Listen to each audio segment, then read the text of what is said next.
이 깊은 안식일 첫 시간에 우리 런업학교에 우리 성도님들 뵙게 돼서 너무 감사하고 반갑습니다. 어제에 이어서 오늘 두 번째 뵙게 되신 분들 감사하고, 또 오늘 처음으로 뵙게 되신 분들도 감사하고, 제가 우리 신동훈 목사님께 그랬거든요. 가서 시키는 건 다 한다고. 근데 너무 시켜가지고 특창을 두 번씩이나 하고 죄송하기도 합니다. 그리고 우리 박상혜 집사님 감사합니다. 이렇게 또 도와주셔서 이제 특창을 그만해도 될 것 같습니다. 그죠? 내일 또 해야 되나요?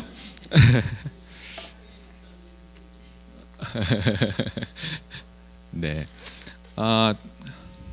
우리의 삶에요, 첫 번째 자리에 누가 있는지 생각해 보기를 원해서 제가 총 제목을 예수님, 나의 삶의 중심이라고 정했습니다. 1년을 돌이켜보고 또 새로운 한 해를 준비해보며 어쩌면 인생을 돌이켜보면서 내 삶의 첫 번째가 누군가. 제가 우리 어르신들 계신데 죄송하지만 내년이 되면 50이 되거든요, 제가. 그러니까 이제 100세, 우리 100세 시대라고 하면 이제 반 정도 사는 때가 되니까, 남자들도 50세가 되면 갱년기가 온다고 그러는데, 문득 어느 날 그런 생각이 드는 거예요. 제 인생의 중심에, 가장 처음에 무엇이 있는가?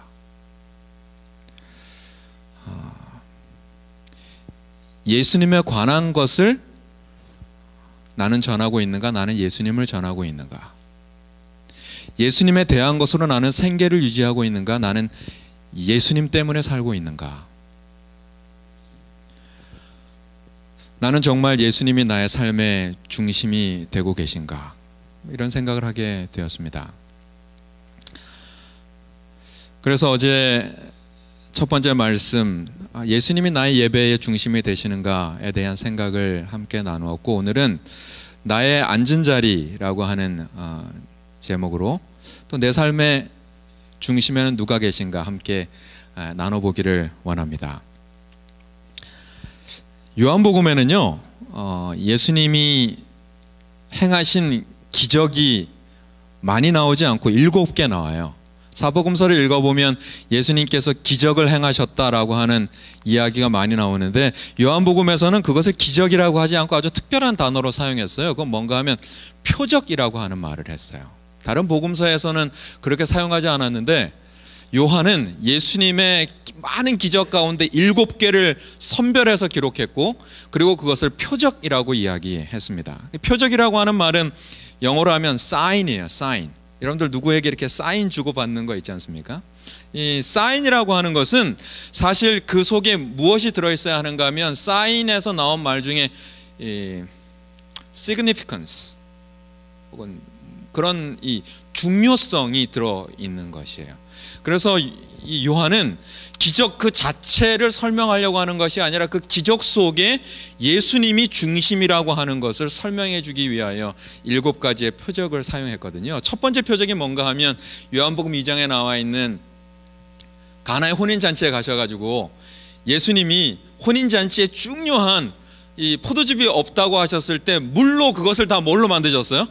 포도주로 만드셨잖아요. 포도주인지 포도즙인지 하여튼 포도 음료를 만드셨는데, 그것을 맛본 그 잔치의 장, 호스트가 뭐라고 얘기했는가 하면, 보통 가면 사람들은 처음에 좋은 거 내놓고 시간이 좀 지나면 어떤 걸 내놔요? 이렇게 점점 안 좋은 거 내놓는데, 이 집은 지금 마지막에 내놓은 것이 제일 좋은 걸 내놨다. 그래서 요한은 예수님은 우리의 삶의 이 퀄리티, 질적으로 제일 좋은 마스터, 주인이 되신다라고 하는 것을 설명하기 위해서 요한복음 2장에 물로 포도즙을 만드시는 표적을 주셨어요. 두 번째 표적은 요한복음 4장에 나오는데, 왕의 신하의 아들이 아팠어요. 그래서 그 왕의 신하가 또 다른 신하를 보내서 예수님 좀 고쳐주십시오. 그런데 내려오시지 않고 그냥 네 아들이 다 나았으니까 가봐라. 그래서 이 신하의 아들이 그 말씀을 믿고 자기 집으로 돌아가는 길에 한참 가는데 자기 집에서 종이 와가지고 뭐라 그랬는가 하면 아들이 나았다는 거예요. 언제 나았냐 물어봤더니 어제 몇 시에 나왔습니다. 열이 떨어졌습니다. 이 신하가, 왕의 신하가 가만히 생각해 보니까 그때가 언젠가 하면 어제 예수님이 네 아들이 지금 나았으니까 가라, 그 말씀 믿고 떠나던 그 시간에 나은 것이에요. 요한은 그 표적을 기록하면서 우리의 삶 속에서 멀리 떨어져 있는 어떤 distance 혹은 공간적으로 멀리 떨어져 있는 그런 스페이스의 제약이 있다 할지라도 예수님은 그러한 거리와 그러한 공간을 뛰어넘는 우리의 주인이 되신다라고 하는 것을 가르쳐 주시는 표적이라고 합니다. 세 번째는 요한복음 5장에 38년 된 베데스다 연못가에 앉아있는 중풍병자를 고치셨어요. 네 자리를 들고 일어나 걸어가라 했을 때 그 말씀을 믿었을 때 고쳐졌거든요. 근데 그 표적에서 요한이 특별하게 기록한 것은 무엇인가 하면 이 사람이 38년 동안 아팠다. 예수님이 그때 나이가 몇 살이셨게요? 31, 2살. 예수님이 태어나기 전부터 이 사람은 아팠어요. 그런데 예수님이 고쳐주셨어요. 시간을, 어떠한 어려움의 그 긴 시간도 예수님은 우리의 마스터, 주인이 되신다 라고 하는 표적으로 표적을 주셨어요. 요한복음 6장에는 한 아이가 도시락을 하나님 앞에, 예수님 앞에 내놓죠. 사람들이 다 배고프고 보리떡 5개와 물고기 2마리를 예수님이 축복기도 하셨을 때 그 떡과 물고기가 점점 늘어나서 몇 명을 먹였습니까? 5,000명을 먹였어요. 장정만 5,000명이니까 2만 명을 먹이게 된 거죠. 예수님은 질적으로도 좋은 거 주시지만 예수님이 한번 잔치를 베풀면 양도 어마어마한 양을 베푸시는 The Master of Quantity, 양의 주님이 되시는 분이심을 설명하고 계세요. 다섯 번째로 예수님이 갈릴리 호수를 지나가는 이 제자들에게 폭풍이 치고 그 폭풍이 칠 때에 예수님이 일어나서 잠잠하라 이야기했을 때 갈릴리 바다의 폭풍도 잠잠게 되었어요. 자연 법칙도, natural law, 이 자연 법칙도, 천연계의 법칙도 예수님의 손 안에 있다고 설명하고 계세요. 여섯 번째 표적은 요한복음 9장에 나와 있는 날 때부터 소경된 사람을 예수님께서 고치셨어요. 유대인들이 물어봤어요. 이 소경의 불행이, misfortune, 어려움이 이 사람의 죄 때문입니까? 부모님의 죄 때문입니까? 이 사람 왜 아픕니까? 왜 앞을 볼 수 없습니까? 예수님이 그것에 대해서 말씀하지 않으시고 하나님의 영광을 드러내기 위하여 이 모든 일들이 있을 것이라고 얘기하시면서 그 사람을 고치셨어요. 그러면서 우리가 삶 속에서 대답할 수 없는 불행, 왜 이런 일이, 왜 신실한 크리스찬에게 이런 일이, 우리가 잘 대답할 수 없는 대답이 있잖아요. 그런 모든 것들을 사람이 대답할 수 없을 때 그 대답을 갖고 계시는 분, 예수님이시다 라고 하는 것을 가르쳐주기 위하여 그 표적을 행하셨어요. 마지막 7번째 표적은 요한복음 11장에 나와 있는 예수님의 사랑하는 친구 나사로가 죽었어요. 근데 예수님께서 3일이 지나도 그곳에 가시지 않아요. 장례가 다 끝나고 4일 만에 그곳에 가셔서 예수님이 마르다에게 네 오라비가 살아날 것을 믿느냐라고 이야기하면서 믿습니다. 마지막 때 주님 오시면 부활하겠지 우리 오빠. 아니, 내가 곧 부활이니 믿으면 네 오라비가 살겠다. 지금 살겠다. 말씀하시기를 믿음을 주시고 돌문 앞에 가서 나사로를 세우셨죠. 다시 살리셨죠. 죽음도 주장하시고 죽음도 컨트롤하시고 죽음도 주님이 되시는 The Master of Death라고 하는 이런 7가지의 표적을 주세요. 그래서 요한복음에는 예수님이 저와 여러분들이 인생 속에서 겪을 수 있는 다양한 환경과 다양한 생각 속에 사람이 줄 수 없는 대답도 혹은 다른 사람이 엉뚱한 대답을 주게 될 때 내 삶의 주인이 예수님이시라면 그분께서 주시는 올바른 대답이 무엇인지를 깨닫게 하시는 것이에요.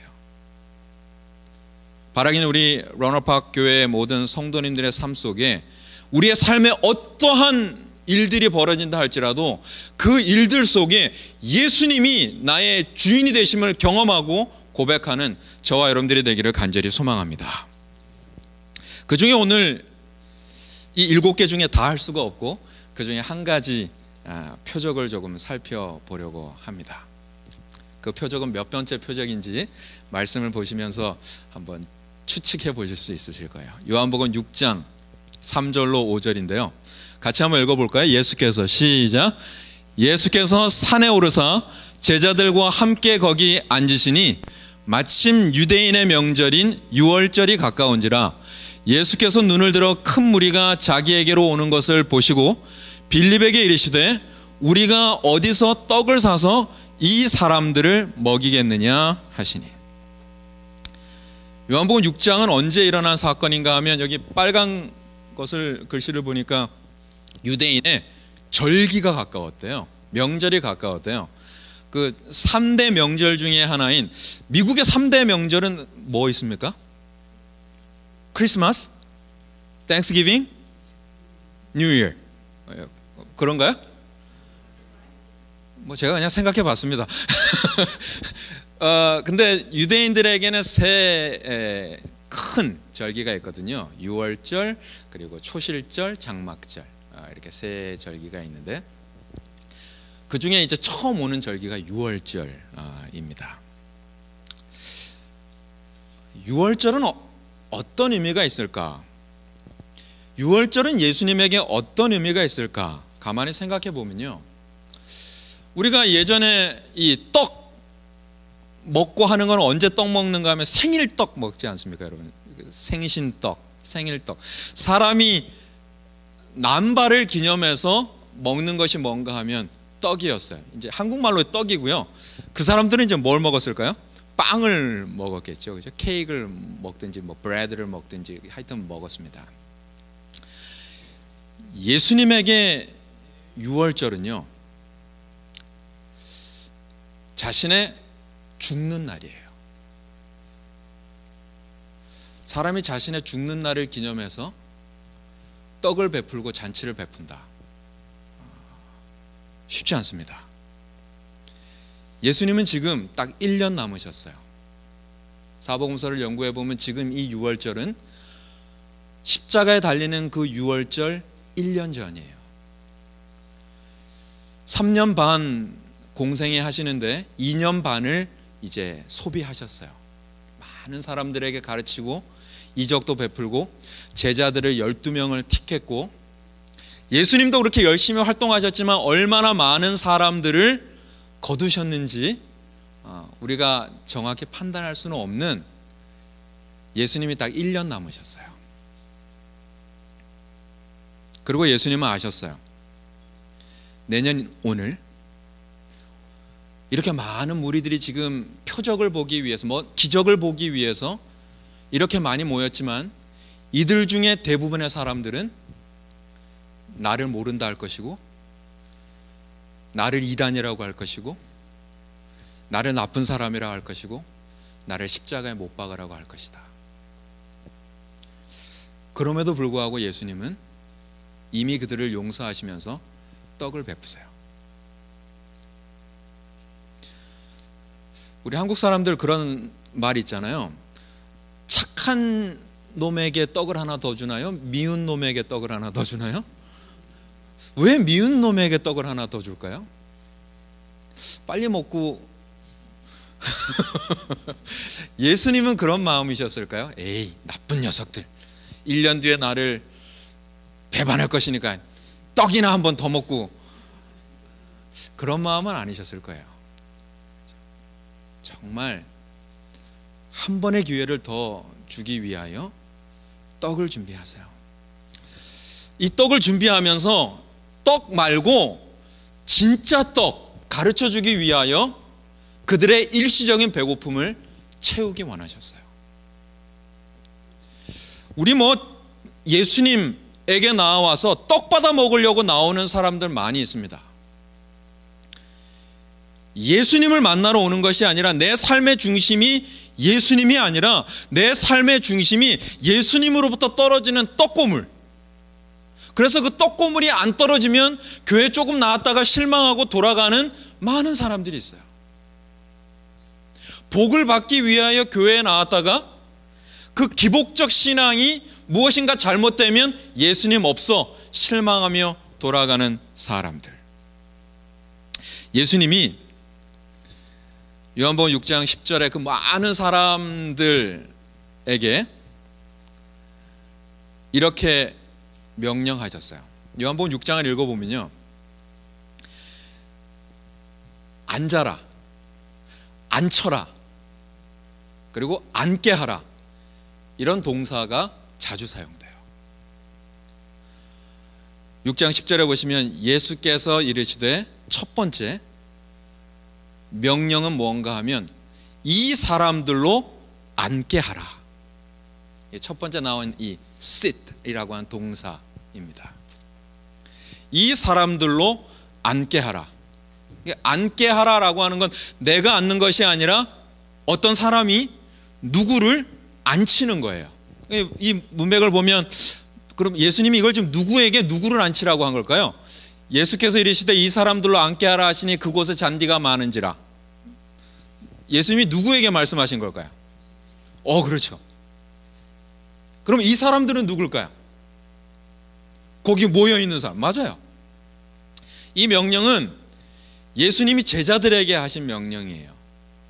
제자들에게 명령하시기를 너희가 저 사람들을 앉히는 일을 해라. 제자들이 받은 명령은 뭔가 하면 저 사람들을 앉히는 것이에요.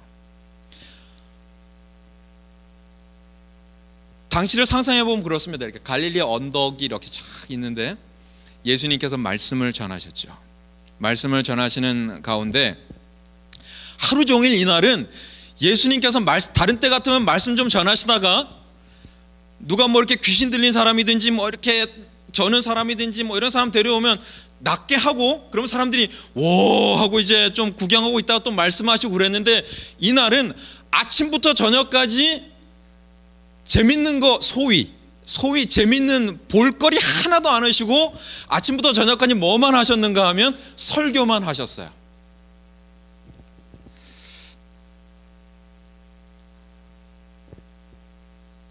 그래서 빌립이 와서 이야기했어요.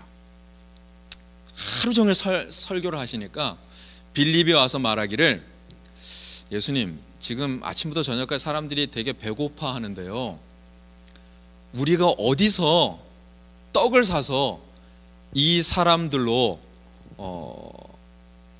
먹게 할까요?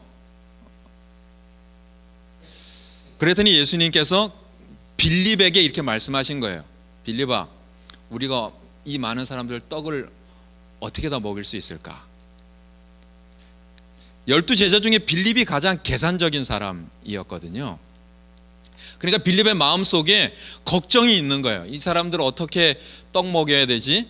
예수님이 그 마음을 아시고 빌립에게 질문을 했을 때 빌립이 뭐라고 대답하는가 하면 이 사람들 다 먹이려면 200데나리온이 있어도 어떻게 할 거라고요? 부족하다 그랬어요. 200데나리온은 얼마인가 하면 오늘날로 하면 노동자의 200일어치 임금이니까 한 2만 불 정도 됩니다. 하루에 100불씩 받는다고 하면. 빌립은 다 계산했어요. 2만 불 어디서 나서 지금 한 끼에 2만 불로 먹이겠습니까? 우리는 돈 계산하는 거죠. 다른 거 계산하는 거죠. 주변의 걱정을 하는 거죠. 이 말씀을 듣고 또 이 빌립의 이야기를 듣고 그 와중에 예수님께서 하신 말씀이 뭔가 하면 200데나리온이라고 하는 돈을 지금 문제가 아니고 너희가 할 일은 떡을 구해오는 것이 아니고 너희가 할 일은 지금 무엇인가? 이 사람들로 이곳에 뭐 하게 하라고요? 앉게 하라는 것이에요. 그리고 요한은 그 다음 뭐라 그랬는가 하면 그곳에 잔디가 많은지라 얘기했어요. 앉게 하는 것이 무언가? 어디에 앉게 하는 것인가? 시편 23편에 보면 다윗이 고백하기를 여호와는 나의 목자시니 내게 부족함이 없으리로다. 그가 나를 푸른 초장에 누이신다 그랬잖아요. 쉴만한 물가로 인도하시고 푸른 초장에 누이신다고 하는 그 초장이라고 하는 말이 뭔가 하면 요 말한 이 잔디예요. 잔디. 여기가 어딘가?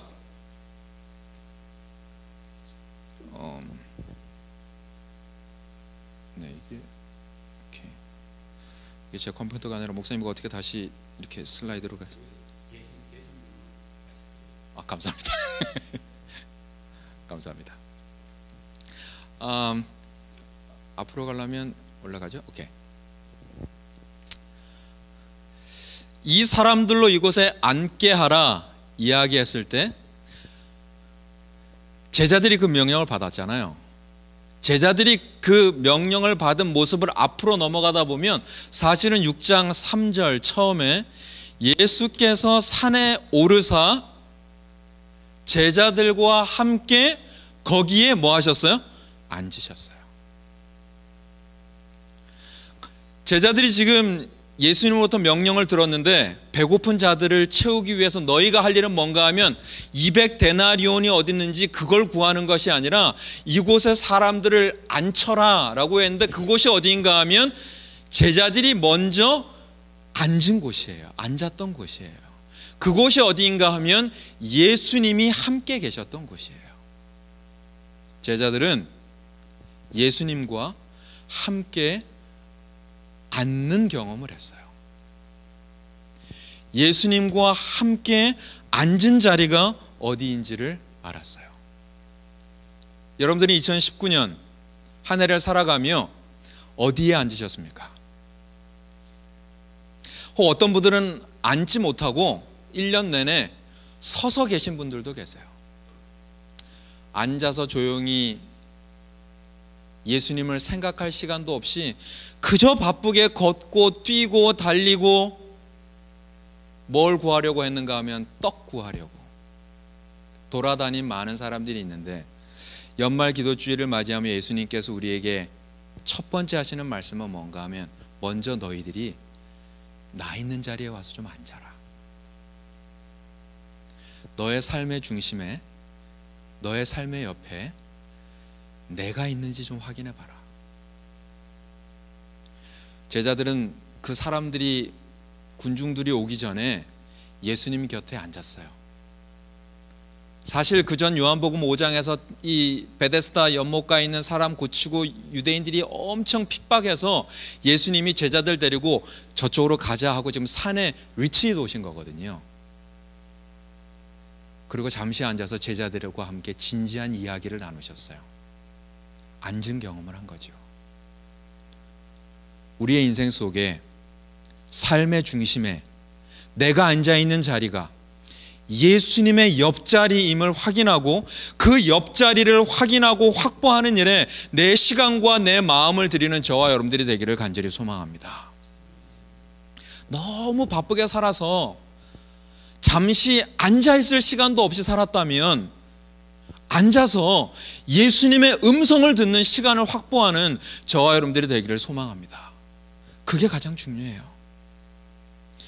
내가 먹고 내가 살아갈 비용 걱정이 아니라 내가 진짜로 체크해야 할 것은 뭔가 하면 내가 있는 자리가 예수님 앉아 계신 자리인가, 내가 앉아 있는 자리가 예수님 있는 자리인가, 그곳이 주님께서 나에게 준비하신 푸른 초장인가에 대한 생각이에요.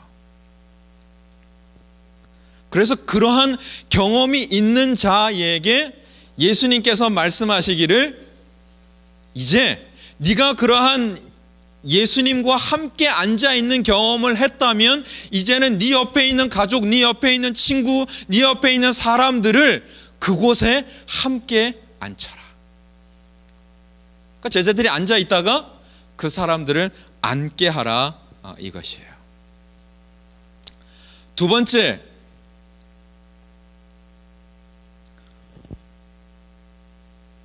예수께서 어디에 이제 앉으니라고 하는 단어가 나오는지 보세요.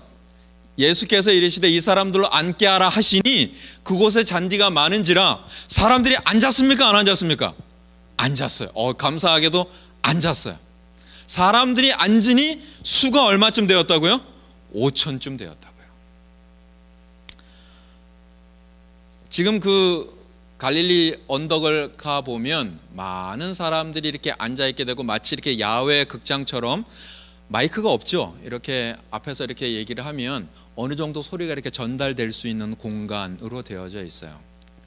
하지만 제가 생각해 볼 때 성경에 그렇게 기록되어 있지는 않습니다. 그러나 제가 생각해 보면 그런 많은 사람들이 모여 있으면 분명히 세 종류의 사람이 있어요. 첫 번째 사람은 어떤 사람인가? 예수님이 앞에서 얘기하면 제일 앞에 제일 먼저 와서 딱 앉아 있는 사람, 그 사람이에요. 제가 볼 때 제자들이죠. 제일 먼저 왔고, 그 사람들은 예수님의 목소리도 듣고 예수님이 하는 모든 것도 다 볼 수 있어요. 그렇죠? 그리고 예수님이 막 말씀하시면 침까지 이렇게 막 튈 수도 있는 가까이에 앉아 있는 사람. 옛날에 우리 학교 다닐 때 선생님 말씀을 잘 듣고 공부 잘하려면 저희 어머니가 맨날 뭐라 그랬는가 하면, 너희는 학교 가면 어디 앉기를 노력해라 그랬는가 하면 앞자리에 앉아라. 저는 키가 작아가지고 어머니가 그렇게 안 해도 항상 앞에 앉았어요. 앞에 앉으니까 집중도 잘 되고. 근데 어느 날 선생님이 이제는 뭐 생일 순으로 하든지 무슨 순으로 하든지 돌린다 그래갖고 제가 이제 어디로 갔는가 하면 제일 뒤로 갔어요. 그랬더니 제일 뒤로 앉아봤더니요, 집중도가 약간 떨어지기도 하고 뭐 이렇게 뭐가 잘 안 됐던 기억이 있어요. 앞자리가 중요합니다. 그렇다고 오늘 뒷자리에 앉으신 분들이 안 좋다는 건 아닙니다. 여기가 그렇다는 거죠. 하여튼 이제 그 요한복음 6장의 제일 핵심 멤버들은 어디에 앉아 있었는가 하면 앞자리에 12제자들이 앉아 있었어요. 그리고 중간쯤 있는 사람이 있고 저 끝에 있는 사람이 있고 이렇게 있는 것입니다. 저 끝에 있는 사람들은 뭐 하러 온 사람인가 하면 이제 구경하러 온 거예요. 그 동네에서 예수님 오셨다, 뭐 오늘도 뭐 한다 이러니까 늦게 와가지고 뒤에 있으니까 서서 이렇게 보니까 앞에서 하는 예수님의 말씀이 잘 들릴까요? 안 들릴까요? 잘 안 들려요.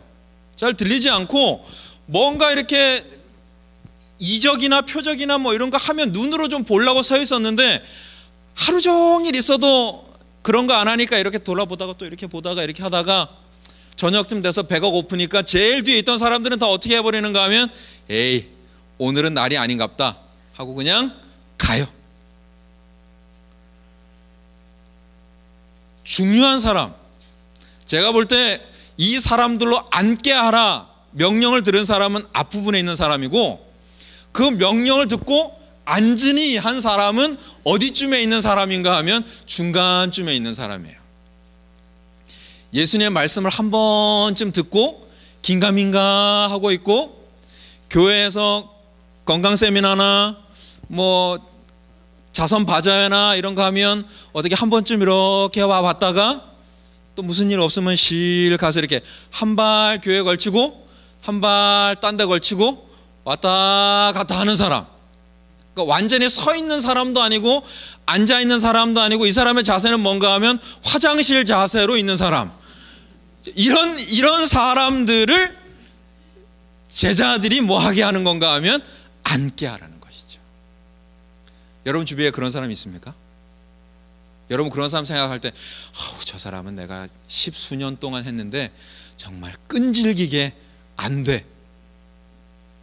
포기하지 마시고 예수님은 오늘 그 사람을 가리켜서 뭐 하게 하라는 거 하면 앉게 하라는 것이에요. 우리 아들내미 딸내미, 우리 남편 1년 내내 기도했는데 정말 가까이 있는 집안의 왼수라더니 말을 너무 안 듣는다. 그 사람들 지금 중간쯤 있는 사람들인데 그 사람들 포기하지 말고 뭐라고 얘기하시는가 하면 앉게 하라 이것이에요. 여러분, 포기하지 마시고 예수님 명령 듣고 내 앞생애 속에 그 중간에 있는 그 사람들을 앉혀서 5천 명이 앉는 그러한 기적이 내 삶 속에서 일어나게 되기를 주님의 이름으로 축원합니다. 포기하면 안 돼요. 예수님께서 앉게 하라 하고 그 사람들이 앉았어요. 그리고 세 번째, 앉으라는 동사가 어디 나오는가 그 다음에 또 이렇게 읽으면 나옵니다. 예수께서 떡을 가져 축사하신 후에 누구에게 주셨어요? 앉아 있는 자들에게 나눠주셨어요. 앉아 있는 자들에게. 서 있는 자들에게 안 주셔요.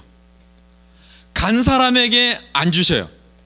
누구에게 주셨는가 하면 앉아 있는 사람에게 주세요. 얼만큼 주세요?